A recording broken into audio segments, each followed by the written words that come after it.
Now, in this course, we have done a lot of troubleshooting and we've been on the Nexus 7K platform. But in this nugget, I'd just like to cover some things we may have missed, or even review some commands that we've looked at elsewhere in this particular course. So let's get started as we go through some big time troubleshooting topics and verification commands that we're going to know and love on the 7K platform. In order to experience the Nexus 7K command line for this particular nugget, I thought we'd do something interesting. Let's jump into Cisco's new Viral product. That's the Virtual Internet Routing Labs product that they just released. And let's go ahead and fire up a Nexus 7K from that particular product. This, of course, will be a simulation. And right now, in their initial release, it's a version of the Nexus 7K simulator that lacks layer 2 functionality, but at least will, again, have the command line that we can utilize. And I wanted to show you Viral.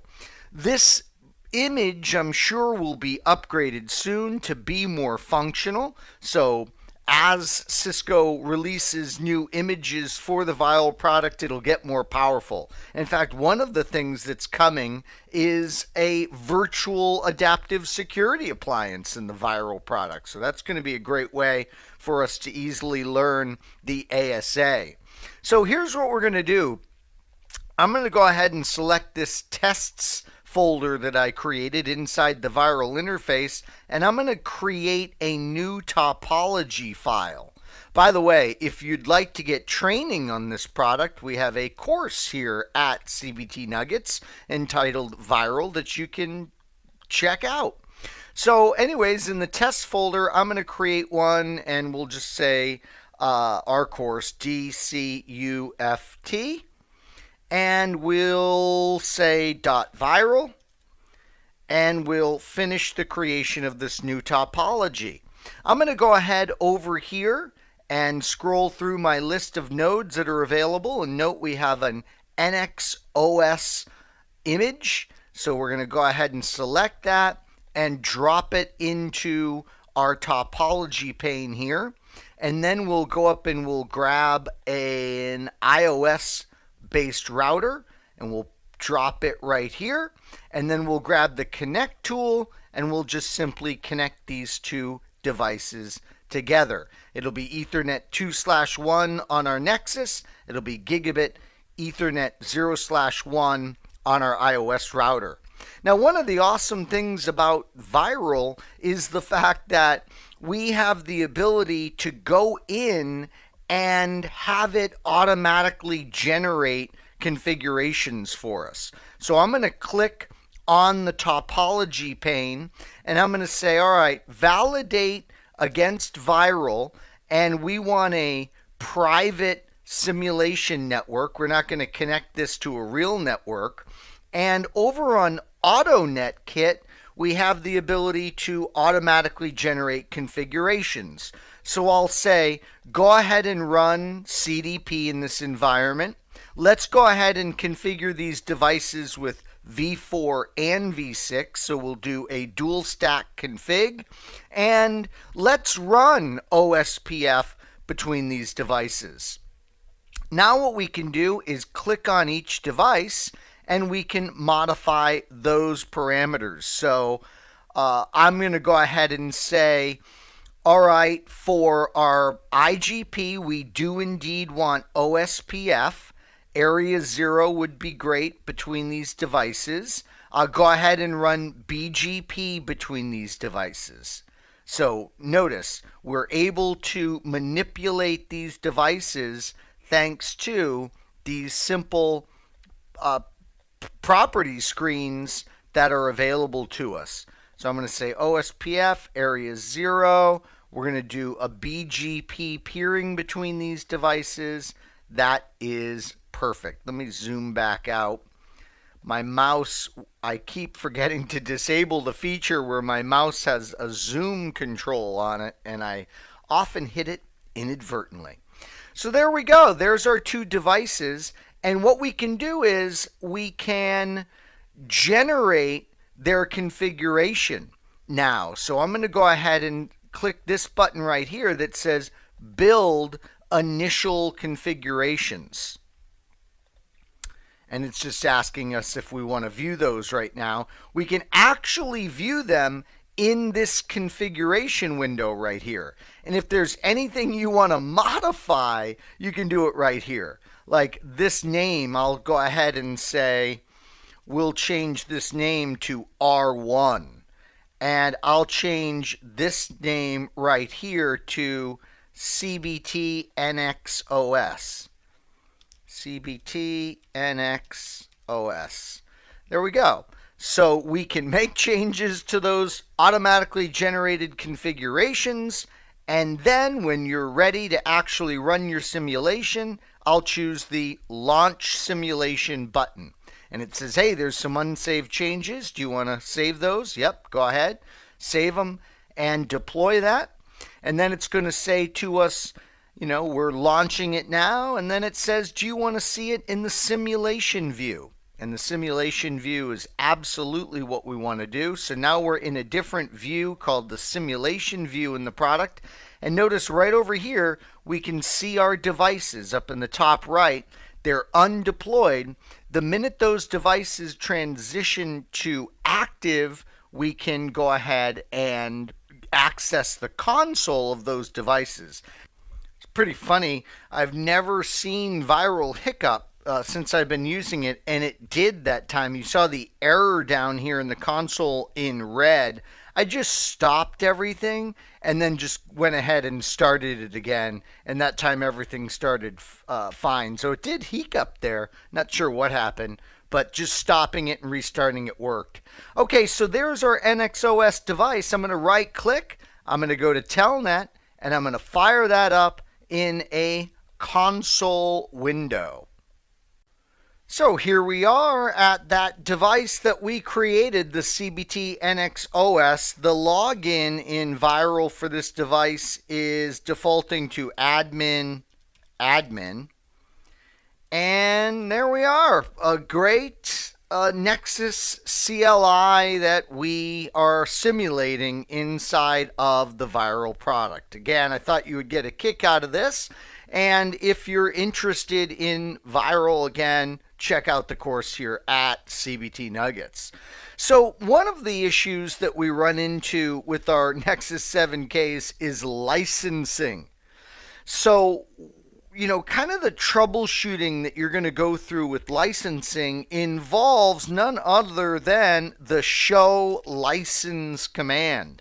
Notice you've got show license host ID in order to see the particular serial number for your chassis. There is the show license command itself, and then show license usage. Show license usage is obviously hugely important so that you can see the particular package that you are indeed utilizing. Notice in this case, I'm utilizing the LAN Enterprise Services package under a grace period. Remember, there's that 120-day grace period that we have on these particular devices. And remember, if you're curious about what features you actually get with a particular license package, you can see that. So I'm going to say show license usage, and then I'm going to feed it the package that we are literally utilizing right now under the grace period. And it says, okay, you've got BGP, OSPF, and OSPF v3 as part of this package. And notice those were indeed the protocols that we said we wanted to run in the Viral interface when we were making those selections in the properties screen. In fact, if I do show IPv6 OSPF neighbors, we can see we do indeed have a neighborship utilizing OSPF for IP version 6 with our neighboring device. Remember, we brought in an iOS-based router to connect to this Nexus device. So you can see the show license command is obviously critical when troubleshooting licensing issues. Now, when it comes to installs and upgrades, you want to develop a checklist process. Mine is to force myself to read the release notes, then ensure the FTP or TFTP server is available to download my software image, then copy it onto the supervisor module in boot flash, and then I'm going to show you this command at the command line, all the options that are with it. It's critical. It's the show install command. The show install all impact command, for example, verifies the new image is healthy and determines the impact that this new load will have on any hardware with regards to compatibility. So this is just an incredibly valuable command. We're then going to copy the startup configuration file to a snapshot configuration in NVRAM. We're going to save our running configuration to the startup configuration. We're going to back up our configuration to a remote TFTP server. And then we're going to go ahead and schedule our upgrade during an appropriate maintenance window for our particular network. Develop your own checklist for the install and upgrade process. You will definitely benefit from doing so. So a command that we absolutely love during installs and upgrades is that show install all, and then we'll use context sensitive help. Notice the status. We can run that impact command I mentioned in order to see if there's going to be incompatibilities. We can do failure reason. We can show the log from the failed standby device. So this is absolutely a critical command for us to troubleshoot our installations.